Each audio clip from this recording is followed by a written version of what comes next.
Jadi video kali ini akan membahas tentang analisis regresi linier berganda menggunakan SPSS lengkap beserta uji asumsi klasik. Oke, yang pertama adalah penjelasan tentang jurnal acuan yang digunakan dalam analisis ini. Di sini mengacu pada jurnal yang berjudul Determinant of Hotel Property Price dari Chorgel, Liu, and White tahun 2013. Jurnal ini membahas tentang faktor-faktor yang mempengaruhi harga properti komersial hotel yang objek penelitiannya dimulai tahun 2005 hingga tahun 2010 dan diperoleh dari Real Capital Analysis dengan kesimpulan bahwa harga ditentukan secara kolektif oleh 3 faktor utama, yaitu properti itu sendiri, pendapatan kota, serta karakteristik capital market. Berdasarkan jurnal yang ada, maka analisis ini mengambil 3 variabel independen, yaitu pendapatan kota atau PDB, tingkat hunian, pasokan properti hotel, serta variabel dependen yaitu indeks harga properti komersial hotel periode waktu 2017 hingga 2019. Pada faktor capital market dalam analisis kali ini ada keterbatasan sehingga tidak dapat memperoleh data kapitalisasi, di mana tingkat kapitalisasi diperoleh dengan observasi lebih mendalam, sehingga di sini lebih mengutamakan variabel yang datanya diperoleh secara sekunder. Nah, untuk properti komersial sendiri memiliki pengertian bahwa properti yang dibangun dan digunakan semata-mata untuk tujuan bisnis. Jenisnya ada 2, yaitu sewa dan jual. Contohnya, ada hotel, perkantoran, retail, apartemen, lahan industri, serta convention hall. Pada jurnal ini mengambil properti komersial hotel. Apa sih pengertian dari hotel sendiri? Menurut American Hotel and Motel Association, hotel adalah tempat yang menyediakan penginapan, makanan, dan minuman, serta pelayanan lain yang disewakan kepada para tamu atau orang-orang yang tinggal untuk sementara. Jenisnya ada non-bintang dan bintang. Pada analisis ini menggunakan data hotel bintang 3, 4, dan 5 sesuai data dari Bank Indonesia. Contohnya Ina Grand Bali Hotel dan Art Hotel Sanur. Selanjutnya, mengapa memilih Denpasar? Karena hotel umumnya dikaitkan dengan sektor pariwisata, di mana Denpasar berada di Provinsi Bali yang merupakan wilayah budaya dengan berbagai tempat pariwisata yang tidak hanya menarik bagi wisatawan domestik, namun juga wisatawan mancanegara. Serta Denpasar memiliki tingkat hunian hotel yang hampir tidak pernah sepi pengunjung, sehingga menarik untuk dianalisis. Lalu, mengapa sih memakai regresi linear berganda? Nah, memakai regresi linear berganda karena analisis ini digunakan untuk mengetahui arah hubungan antara variabel independen dan variabel dependen. Apakah masing-masing variabel independen berhubungan positif atau negatif? Dan untuk memprediksi nilai dari variabel dependen apabila nilai variabel independen mengalami kenaikan maupun penurunan. Nah, di sini aku udah ada data triwulan tahun 2017 sampai 2019 yang terdiri dari indeks harga properti komersial hotel Kota Denpasar sebagai Y atau variabel dependen dan PDB, supply, serta tingkat hunian hotel sebagai X atau variabel independen. Yang pertama dilakukan yaitu uji asumsi klasik. Hal ini bertujuan agar model regresi yang dihasilkan nanti tidak bias. Uji asumsi klasik di sini ada 4. Multikolinearitas, heterokedastisitas, autokorelasi, serta normalitas. Yang pertama kita akan mulai dengan mengisikan datanya ke SPSS. Nah, kita ke variabel view, lalu kita isi Y, X1, X2, dan X3. Dan jangan lupa untuk diisi labelnya.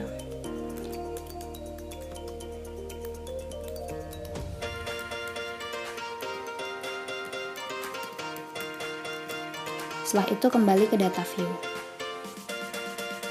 Setelah itu kita dapat langsung mengisi datanya. dapat langsung di copy lalu dipastekan. Nah, selanjutnya yaitu uji multikolinearitas, dimulai dengan analyze, regression, linear, lalu masukkan variabelnya dependent dan independent. Lalu kita klik statistik dan kita centang covariance dan collinearity. Continue, oke. Dan di sini terlihat outputnya di bagian tabel koefisien.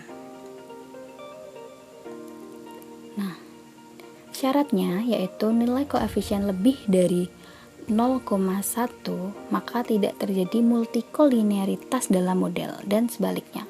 Di sini untuk PDB, supply, dan tingkat hunian kita lihat angka-angkanya. Nah, dari semuanya PDB, supply, maupun tingkat hunian memiliki toleransi lebih dari 0,10, yang berarti tidak terjadi multikolinearitas dalam model. Dan yang selanjutnya yaitu uji heteroskedastisitas. Sama seperti tadi, analyze, regression, lalu linear. Dan di sini kita klik save, lalu kita centang pada residual unstandard disk, lalu kita klik OK. Kita bisa abaikan outputnya, maka akan muncul variabel baru bernama res_1.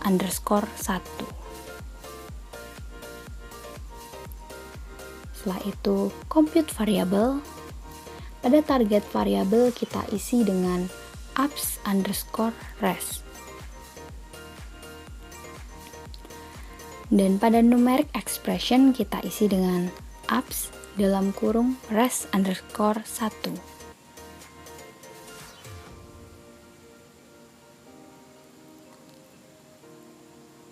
Lalu kita klik OK.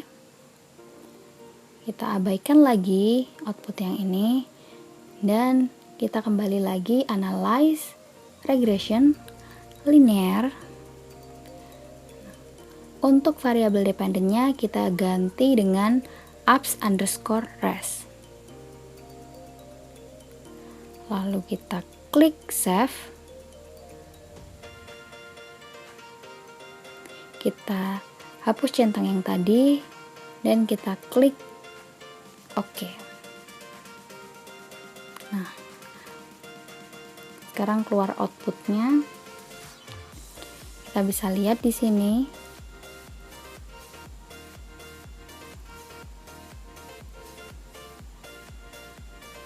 Untuk heteroskedastisitas kita pakai nilai signifikan.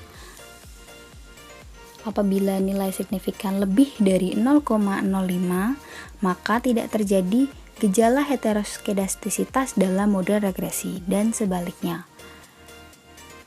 Kita lihat untuk PDB, supply, dan tingkat hunian. Di sini angkanya PDB 0,152, supply 0,541, dan tingkat hunian sebesar 0,167, yang berarti semuanya lebih dari 0,05, maka tidak terjadi gejala heteroskedastisitas dalam model regresi, baik di PDB, supply, maupun tingkat hunian.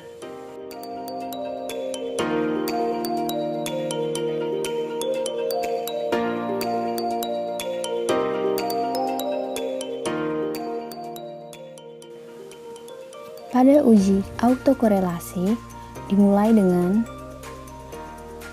analyze, regression, lalu isi variabel,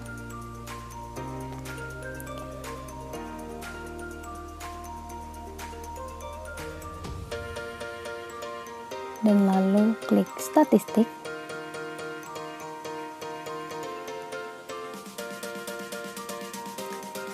Lalu pilih Durbin-Watson dan klik continue. Lalu oke. Maka akan keluar outputnya. Di sini terlihat bahwa hasil dari Durbin-Watson sebesar 1,584.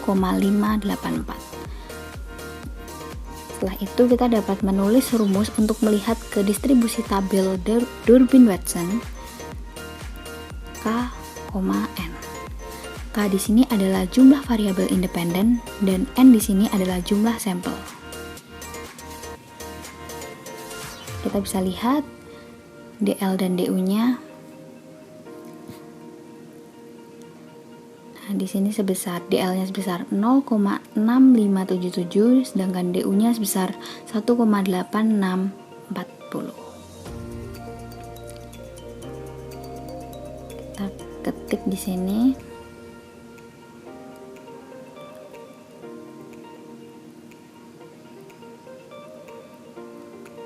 Lalu kita bisa cari dengan 4 min DU, hasilnya 2,136, dan 4 min DL hasilnya 3,3423. Nah, di sini kesimpulannya adalah D terletak antara DL dan DU, maka tidak menghasilkan kesimpulan yang pasti. Maka langkah selanjutnya yaitu melakukan run test. Pada run test dimulai dengan analyze, lalu non-parametric test, legacy dialog, dan runs. Memasukkan unstandardized residual ke tes variabel list, lalu klik OK dan kita lihat hasilnya sebesar signifikannya 0,762 yang berarti lebih dari 0,05, maka tidak terdapat gejala autokorelasi. Dan yang selanjutnya adalah uji normalitas. Nah, dimulai dengan analyze, non-parametric test, legacy dialog, sampel KS, dan seperti tadi, dan pastikan tes distributionnya normal. Klik OK. Nah, di sini 0,2, yang berarti nilai signifikansi lebih dari 0,05, maka data penelitian berdistribusi normal. Setelah data lulus uji asumsi klasik, maka langkah selanjutnya yaitu melakukan regresi. Di sini terdapat 4 hipotesis. Yang pertama, H1. Terdapat pengaruh variabel X1 terhadap Y. H2. Terdapat pengaruh variabel X2 terhadap Y. H3. Terdapat pengaruh X3 terhadap Y. Serta H4. Terdapat pengaruh variabel independen secara simultan terhadap Y. Selanjutnya, dimulai dengan analyze, lalu regression, lalu pilih linear, isi variabel dependen dan independennya, klik OK, maka keluar outputnya. Lalu mulai menentukan modelnya. IHKP Hotel sama dengan 0,999 plus 0,092 PdB minus 1,338 supply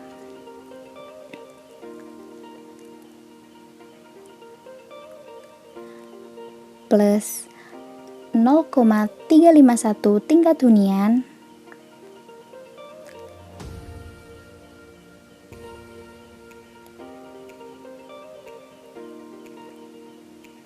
plus error.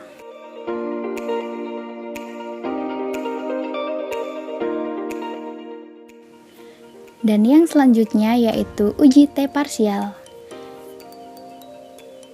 yang dilihat dari nilai signifikansi di tabel koefisien. Dengan syarat apabila nilai signifikansi kurang dari 0,05, maka tidak ada pengaruh variabel independen terhadap variabel dependen. Uji ini melihat pengaruh variabel PdB, supply, dan tingkat hunian terhadap variabel Y secara parsial. Mari kita jabarkan. PdB sama dengan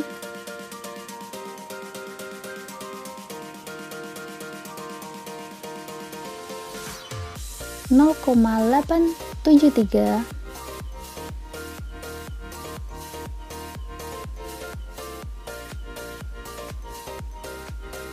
yang berarti memiliki nilai signifikansi lebih dari 0,05,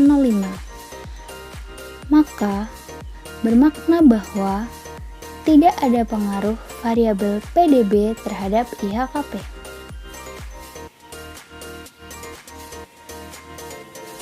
Dan yang selanjutnya, supply sebesar 0,01 yang berarti memiliki signifikansi kurang dari 0,05. Maka bermakna bahwa ada pengaruh variabel supply terhadap IHKP. Lalu, tingkat hunian sebesar 0,000 yang berarti memiliki signifikansi kurang dari 0,05, maka bermakna bahwa ada pengaruh variabel tingkat hunian terhadap IHKP. Jadi, hipotesis H1 ditolak, sedangkan hipotesis H2 dan 3 diterima. Dan yang selanjutnya yaitu uji F. Dilihat dari nilai signifikansi di tabel ANOVA. Dengan syarat nilai signifikansi kurang dari 0,05, maka variabel independen X1, X2, X3 secara simultan berpengaruh terhadap variabel dependen Y. Di sini nilai signifikansinya sebesar 0,01 yang berarti memiliki signifikansi kurang dari 0,05, maka bermakna bahwa variabel PDB, supply, dan tingkat hunian secara simultan berpengaruh terhadap variabel IHKP. Lalu, yang terakhir yaitu koefisien determinasi. Di sini menggunakan adjusted R-square dibandingkan R-square biasa, karena adjusted R-square lebih menggambarkan variabel yang benar-benar berpengaruh terhadap model. Sedangkan R-square biasa akan tetap bertambah meskipun variabel tidak berpengaruh terhadap model. Di sini variabel independen mampu mempengaruhi variabel dependen sebesar 81,8% dan sisanya 18,2% dijelaskan oleh variabel lain di luar model. Sekian, terima kasih telah menonton video ini, semoga bermanfaat dan sampai jumpa.